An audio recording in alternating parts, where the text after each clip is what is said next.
सम्पूर्णमा लासो फ्यापुल्ला टासितले नमस्ते चढाउँदै आशा छ हजुरहरू सबैजना सन्चै नै हुनुहुन्छ होला भनी र आज पुनः यस भिडियो मार्फत हजुरहरूको सामु अनि केही धर्म सम्बन्धी अनि चर्चाहरू गर्न गइरहेको छु र भोलिको दिन चाहिँ हामी बौद्ध धर्मावलम्बीहरूको लागि एकदमै महत्त्वपूर्ण दिवस रहेको छ र वैशाख पूर्णिमामा चाहिँ तथागत भगवान बुद्ध जन्मिनु भएको अनि ज्ञान प्राप्त गर्नुभएको र अन्ततः परिनिर्वाण प्राप्त गर्नुभएको यस प्रकारको तीनवटा लीलाहरू चाहिँ यसै दिवसमा उहाँले देखाउनु भएकोले गर्दाखेरि यो दिवस चाहिँ एकदमै महत्त्वपूर्ण रहेको छ र यस प्रकारको दिवस हुँदी हामीले सक्दो धर्म कर्म गर्नुपर्ने पुण्य सञ्चय गर्नुपर्ने है र यसरी हामीले धर्म कर्महरू गर्यौँ भने चाहिँ त्यसको फल त्यसको पुण्य चाहिँ अपार हामीले पाउन सक्छौँ भन्ने शास्त्रविधिमा व्याख्या गरिएको छ र यसै सन्दर्भमा अब हामीले पुण्य चाहिँ कसरी सञ्चय गर्ने त भन्दाखेरि चाहिँ अनि भद्राचार्य प्राणीदान भन्ने पाठमा चाहिँ है त्यसमा चाहिँ यस प्रकार बताइएको छ छाक्से वादाङ छुचिन सापादाङ जेसुइरङ कुसिन सोवाई गेवा चुसे दागी जिसापा थम्चे दागी झाउँछुप छेम्परोङो भनेर बताउनु भएको छ र छाक्से वादाङ भनेको चाहिँ वन्दना गर्नु भनेर भन्नुभएको छ र अब हामी गुम्बामा मठ मन्दिरमा जाँदाखेरि सर्वप्रथम हामी त्यहाँ गएर अनि गुरुहरूदेखि लिएर त्यहाँ बुद्ध र बोधिसत्वहरूको प्रतिमाको अगाडि गएर हामीले ढोक्नु पर्ने हुन्छ ढोक चढाउनु पर्ने हुन्छ है र यसरी अब ढोक चढाउने सन्दर्भमा पनि यसमा पनि दुई प्रकारको ढोकहरू हामी चढाउन सक्छौँ है यसलाई चाहिँ क्याङसाक र कुम्छा भनेर भनिन्छ क्याङसाक भनेको चाहिँ के हो भन्दाखेरि एकदमै सबै स्पर्श गरेर होइन भूमि पुरा एकदमै स्पर्श गरेर मतलब कि एकदमै सुतेर ढोक्नुपर्ने त्यसलाई चाहिँ क्याङछा भनेर भनिन्छ र कुम्छाक भनेको चाहिँ के हो भन्दाखेरि चाहिँ निधार दुईवटा हात भयो र यो घुँडा मारेर ढोक्न चाहिँ होइन त्यसलाई चाहिँ कुम्छा भनेर भनिन्छ अब यो तपाईँहरूले ढोक चढाउँदाखेरि जुन चाहिँ सजिलो हुन्छ त्यही अनुसार हजुरहरूले अनि ढोक चढाउँदाखेरि हुन्छ है र अब ढोक चढाउनु भन्दाखेरि केवल बुद्ध र बोधिसत्वहरूलाई मात्रै नभएर हामी आफ्नो संस्कृति अनुसार आफूभन्दा ठुलोहरूलाई होइन ढोक्नुपर्ने कोही कतैबाट मेमेहरू भयो होइन आफूभन्दा ठुलोहरू घरमा आउनुभएको छ भने उहाँलाई सर्वप्रथम हामीले नमस्ते भन्नु या त अनि ढोक्नु होइन यस प्रकारको हामीले आफूभन्दा ठुलोलाई मान सम्मान गर्छौँ भने पनि हाम्रो पुण्य चाहिँ सञ्चय हुन्छ पुण्य चाहिँ वृद्धि भएर जान्छ है यो सबैभन्दा प्रथम पुण्य सञ्चय गर्ने विधि रहेको छ र दोस्रो रहेको छ छोपा भनेर भनिन्छ होइन छोपा भने के हो भन्दाखेरि पूजापाठ गर्न अब पूजापाठ भन्दाखेरि अब हामी बिहान बेलुकी हामी पानीहरू चढाउने होइन र अगरबत्ती जलाउने अनि बत्ती जलाउने पानी के भन्छ फुलहरू चढाउने यो सबै के हो पूजापाठ हो होइन र मठ मन्दिरतिर जाँदाखेरि पनि त्यहाँ गएर छोकहरू प्रसादहरू चढाउने होइन र अनि फुलहरू चढाउने होइन अनि बत्तीहरू जलाउने है र त्यति मात्रै नभएर गुरुहरूलाई अनि दक्षिणाहरू चढाउनु पनि सक्नुहुन्छ र यति मात्रै नभएर अनि आफूभन्दा अलिक निम्न वर्ग मतलब कि आफूभन्दा अलिक कमजोर व्यक्तिहरू कोही छ भने उहाँलाई सहयोग गर्ने सक्दो सहयोग गर्ने होइन अब केही अन्न दिएर दान दिएर हुन्छ कि या त अनि पैसा नै दान दिएर हुन्छ कि होइन जे जस्तो क्षमता छ आफूमा होइन त्यसै अनुसारले हामीले यदि उहाँहरूलाई चाहिँ अनि सहयोग गर्छौँ भने उहाँहरूको सहयोग सेवा गर्छौँ भने त्यो सेवा नै एकदमै अनि धर्म हुन्छ होइन र त्यही नै पूजा हो कि त्यही नै अनि छोपा हो र त्यसरी हामीले चाहिँ अनि छोपा पूजा गऱ्यौँ भने चाहिँ हाम्रो पुण्य चाहिँ अनि एकदमै वृद्धि भएर जान्छौँ र पुण्य हामीले त्यसरी कमाउन सक्छौँ यो दोस्रो भयो र तेस्रो रहेको छ साक्पा भनेर भनेको छ अब साक्पा भने के हो भन्दाखेरि क्षमा याचना माग्नु यदि मैले यो जुनीमा कुनै प्रकारको कार्यहरू नराम्रो कार्यहरू गरेको छौँ भने बुद्ध र बोधिसत्वहरूको प्रतिमाको अगाडि भयो आफ्नो एउटा मूल गुरु भयो होइन आफूले जुन गुरुको प्रति एकदमै विश्वास राख्छ विश्वास रहन्छ जुन गुरुलाई आफूले विश्वास गर्छौँ त्यो गुरुको अगाडि गएर चाहिँ आफूले क्षमा याचना माग्नु पर्ने हुन्छ कि मैले यस्तो यस्तो नराम्रो कार्यहरू गरेँ अनि आजदेखि चाहिँ म यस प्रकारको कार्य चाहिँ गर्दिनँ भने एउटा मनमा ठुलो एकदमै कठोर होइन सङ्कल्प लिएर चाहिँ आफूले त्यतिखेर अनि के भन्छ क्षमा याचनाहरू माग्नु पर्ने हुन्छ त्यसरी क्षमा याचनाहरू चढायौँ भने चाहिँ आफूले गरेको अनि पापहरू सबै नष्ट भएर हैन क्षय भएर चाहिँ गएर चाहिँ आफ्नो पुण्य चाहिँ वृद्धि हुने, पुण्य कमाउन सक्छौँ। र त्यति मात्रै नभएर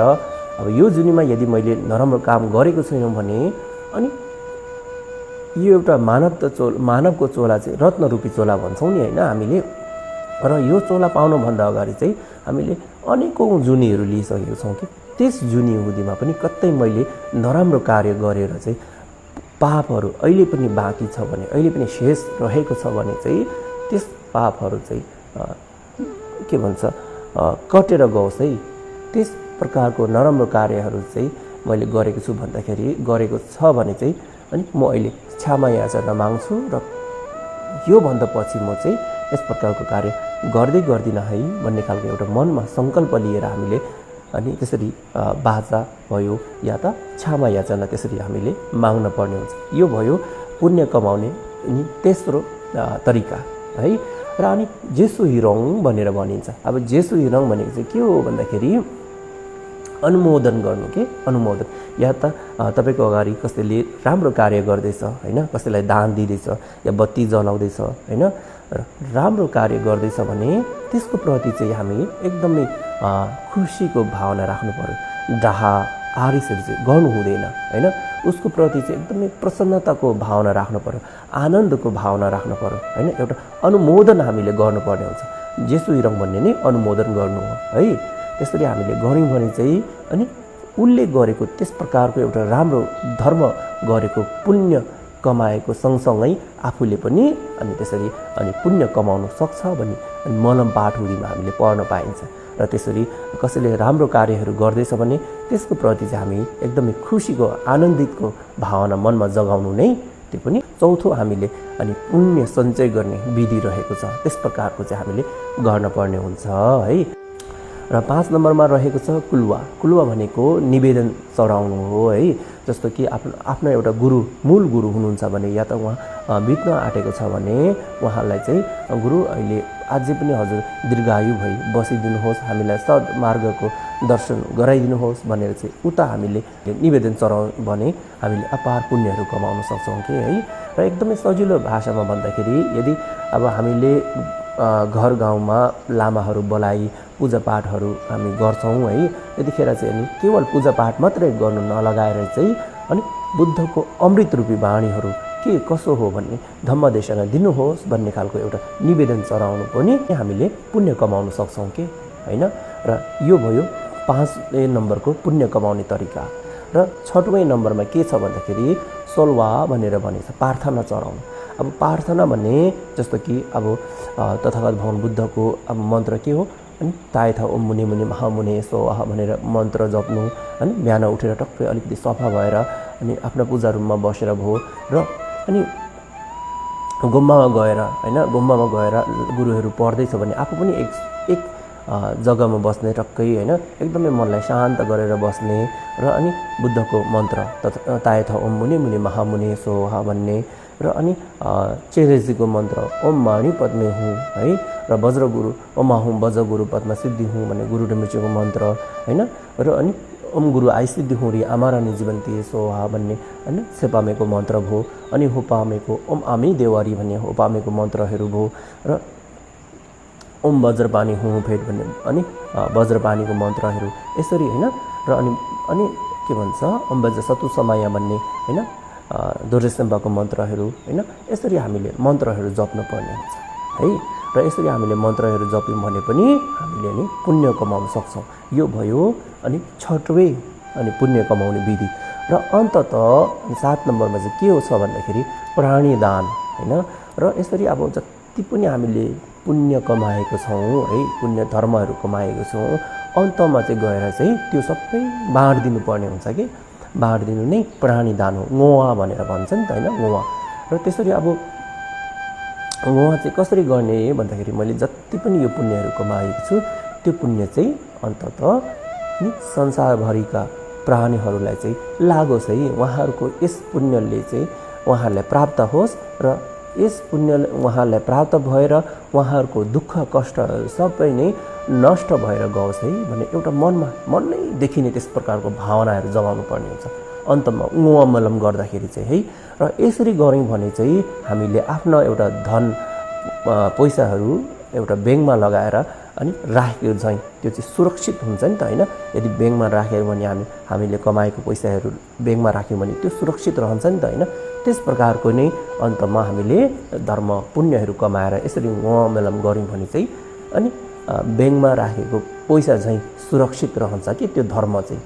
है। र यसरी नै हामीले गऱ्यौँ भने चाहिँ हामीले अनि पुण्यहरू कमाउन सक्छौँ। र पुण्य कमाए होइन आफ्नो भाग्य दह्रो हुने र भाग्य दह्रो हुँदाखेरि आफूले सोचेको कार्यहरू सहजै सजिलै पुरा हुने, घरमा कुनै प्रकारको दुःख कष्टहरू नहुने है। र चिताएको सम्पूर्ण सबै नै अनि सहजै पुरा हुने त्यस प्रकारको हुनेछ है। त्यो भएर हामीले चाहिँ यसरी